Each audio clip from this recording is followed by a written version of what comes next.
வாட்டி நான் வந்து விஜய்க்கு ஓட்டு போடலான்னு இருக்கேன் சார். ஒரு சேஞ்ச், ஒரு சான்ஸ் கொடுத்து பார்க்குறோம். என்ன காரணம் என்ன காரணம்னா புதுசாக வந்து இப்போ இருக்கிறவங்க ஏடிஎம்கே டிஎம்கேவே வந்து மாறி மாறி ஆண்டுன்னு வராங்க திராவிட கட்சியில். சரி, இவருக்கு ஒரு சான்ஸ் கொடுத்து பார்ப்போம். இவரு என்ன பண்ணுறாருங்க. உங்கள் ஃபேமிலியில் எத்தனை பேர் இருக்காங்க? நாங்கள் 5 பேர் சார். 5 பேர். எத்தனை பேர்? 5 பேரில் எத்தனை பேர்? ஹஸ்பண்ட் அண்ட் ஒய்ஃபு, 2 பசங்க, அப்பா. அவங்க யாருக்கு ஓட்டு போடுவாங்க? அவங்களாம் அவங்க போடுவாங்க. அவங்க ஒய்ஃபு அவங்க விஜய் தான் போடுவாங்க. 2 அப்பா அவருடைய விருப்பம். அப்போ எப்படி இருக்கணும்? அப்பா அவருடைய விருப்பம். சரி சரி. நம்ம யாரையும் கம்பல் பண்ணது கிடையாது. இப்போ உங்கள் ஃபேமிலியில் வந்து மொத்தமாக வந்து ஒரு எத்தனை ஓட்டு? 3 ஓட்டு. நீங்கள் உங்கள் மிஸ்ஸஸ்ஸு, அப்பா 3 பேரும் விஜய்க்கு தான். இப்போ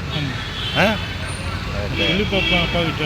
அவர் என்ன டிசிஷன் எடுக்கிறாரோ அப்பா கிட்ட சொல்லுவேன், போடுங்கப்பா அப்படின்னு பார்க்கணும்.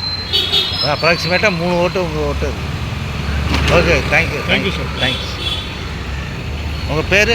ரமேஷ். Okay, thank you.